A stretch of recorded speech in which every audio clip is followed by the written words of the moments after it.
নমস্কাৰ, আজি মই বনাব লৈছোঁ নাৰিকলৰ খুৰমা। আৰু প্ৰথমতে মই আপোনালোক সকলোকে স্বাগতম জনাইছোঁ মোৰ আন এটা ৰেচিপি ব্লগলৈ। আৰু এই খুৰমাৰ ৰেচিপিটো 5 মিনিটৰ ভিতৰতে তৈয়াৰ কৰিব পাৰি। যদি মোৰ খুৰমাৰ ৰেচিপিটো চাই ভাল পায় তেনে লাইক কৰিব আৰু ফ্ৰেণ্ডছ আৰু ফেমিলিৰ মাজত শ্বেয়াৰ কৰি দিব। আৰু যিসকলে নতুনকৈ ভিজিট কৰিছে তেওঁলোকে অনুগ্ৰহ কৰি ছাবস্ক্ৰাইব কৰি দিব। আৰু মই এটা নাৰিকল লৈছোঁ, নাৰিকলৰ ক'লা অংশখিনি গুচাই মই বগা অংশখিনি লৈছোঁ। আৰু এইখিনি মই সৰু সৰুকৈ টুকুৰা কৰি লৈছোঁ। আপোনালোকে যেনেধৰণে খাব বিচাৰে তেনেধৰণে ল'ব পাৰে।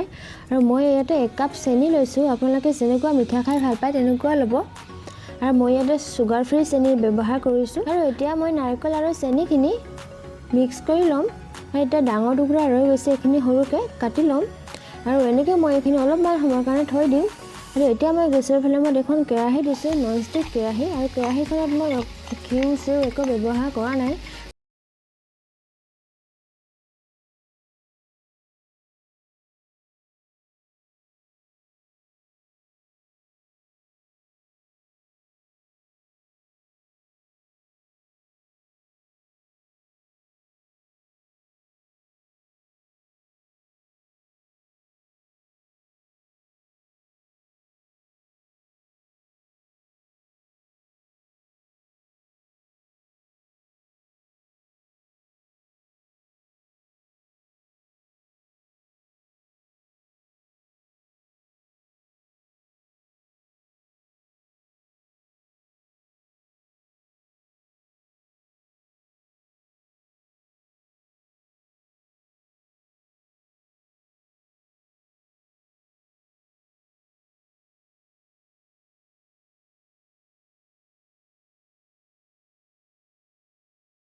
গেছৰ ফ্লেমটো অফ কৰি দি লৰাই নাথাকিলে তৰকাৰীখন ৰঙা পৰি যাব, সেইকাৰণে।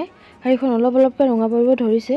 আৰু এতিয়া যিখিনি ৰঙা পৰিছে সেইখিনি আঁতৰ হৈ গৈছে নাৰিকলখিনিৰ পৰা। আৰু এতিয়া চাইছেনে কি ধুনীয়া এটা খুৰমা তৈয়াৰ হৈছে আমাৰ। আৰু এনেকৈ বনাই খাওক আৰু আলহীক খুৱাওক, বহুত টেষ্টি হয় খাবলৈ।